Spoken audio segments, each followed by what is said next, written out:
What's up, guys? It's Varus, and for a little while now, I've been looking for a game where I would have the opportunity to go for an Armenian Spearman Drush.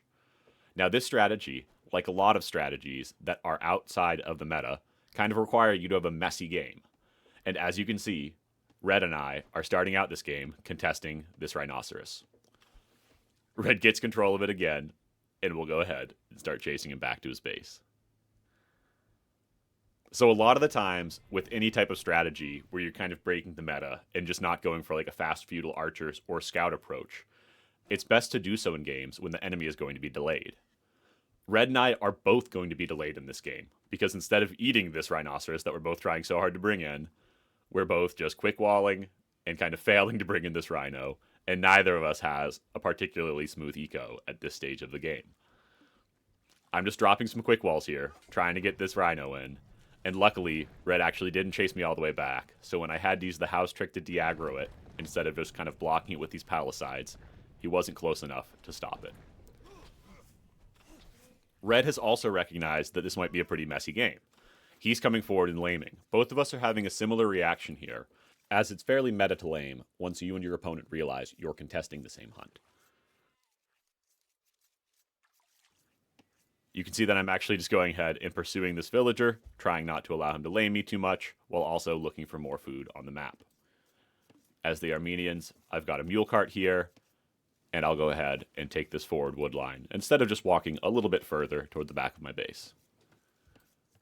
Again, Red and I have the exact same idea here. We're both sending a villager forward because we've recognized that there's an enemy nearby us, and we both know that we're kind of in this delayed position. You can see that I have 13 vills, Bell has 14, and Red has 13 vills, where his teammate also has 13. But Yellow probably has a smoother economy than Red's had at this stage in the game. I'm not sure how effective Red's laming will be here, because I'm going for a Dark Age rush. Laming is generally effective at stopping the enemy from getting enough food to go for a fast feudal or a fast castle age, but since I'm attacking him in the Dark Age, I don't really need a whole lot of food to start with. I want to try out a Spearman Drush because I think it just sounds like a fun strategy, but there's a couple of things that are really good about the Spearman Drush. One, you don't need to have access to gold, and you can see I don't have gold access right now, but I can go for this strategy with just wood and food. Two, Spearmen just move a little bit faster than Militia, and they're able to chase down and block villagers more easily. So I'm just going to go ahead and set up here and start producing Spearmen. I'll speed up a little bit while we get the strat rolling. Red just continues laming. And we continue to get set up here. We see the enemy town center, and he sees us. We steal a few sheep, and the Spearman Rush has started. At this stage, we've got 2 Spearmen out, so we can really just be annoying, but we have gotten 2 of his sheep, so this is a great start for us. Red relocates his mill so that it'll be within range of his town center, and we can't really contest this area anymore. But as you can see, I will just keep producing units here, and this barracks should really just never go idle.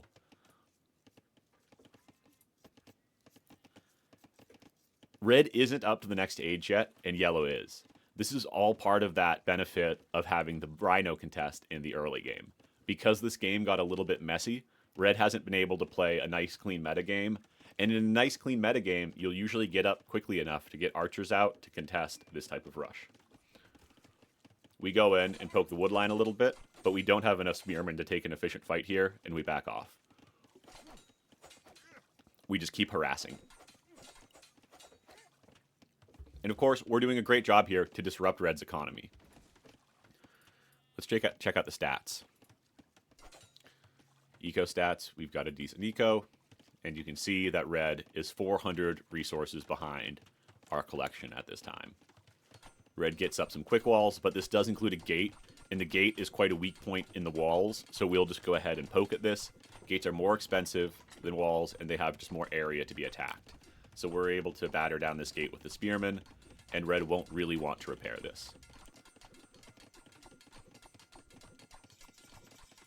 In the meantime, our teammate Bell is just fish booming. We have realized that Yellow and Red are both in this area, so Bell is kind of in this position where he can chill, and I'm in a position where even though I know that a Spearman Rush isn't a great long-term strategy, I'm able to do a lot of damage to Red, and I'm also hoping that I'll be able to come over here and harass Yellow a little bit.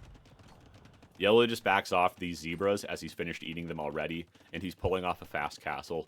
He's also full walled on his wood, so there's really nothing much for me to hit here. I could go out here and look for yellow villagers, but you can see he hasn't actually expanded, so there's no real reason for me to do that, and luckily I didn't. I just go back here, and we'll continue to poke away at this gate, because again, it's a very expensive gate to repair compared to the palisade walls.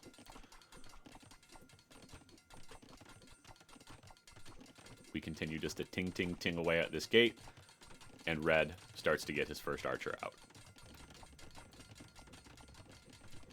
Red has gold under his town center, so he should have no problem producing archers as long as he maintains access to this wood line.